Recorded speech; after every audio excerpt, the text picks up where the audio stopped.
জুলাই গণ অভ্যুত্থানে প্রথম শহীদ রংপুরের আবু সাঈদ হত্যা মামলার তদন্ত প্রতিবেদন প্রসিকিউশনের হাতে পৌঁছেছে।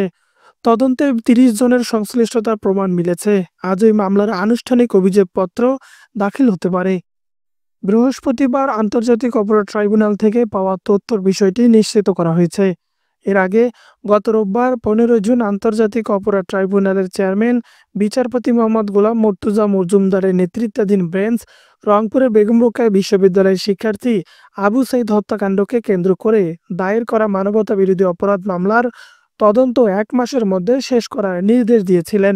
ট্রাইব্যুনাল আগামী ১৪ জুলাইয়ের মধ্যেই তদন্ত প্রতিবেদন দাখিলের নির্দেশ দিলেও তার আগেই প্রসিকিউশন প্রতিবেদন হাতে পেয়েছে। জুলাই আন্দোলনের শহীদ আবু সাঈদ হত্যাকাণ্ডের মামলাটি আন্তর্জাতিক অপরাধ ট্রাইব্যুনালে দায়ের হওয়া প্রথম মামলা। এটি করা হয় ২ মার্চ।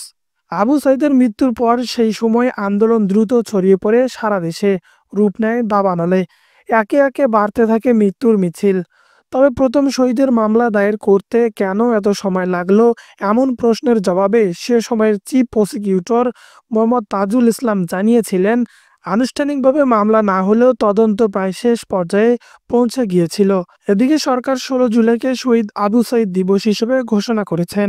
গত বছর ওই দিনে বৈষম্য বিরোধী ছাত্র আন্দোলনের সময় রংপুরের পুলিশের গুলিতে প্রাণ হারান বেগম রোকেয়া বিশ্ববিদ্যালয়ের ইংরেজি বিভাগের শিক্ষার্থী আবু সাঈদ।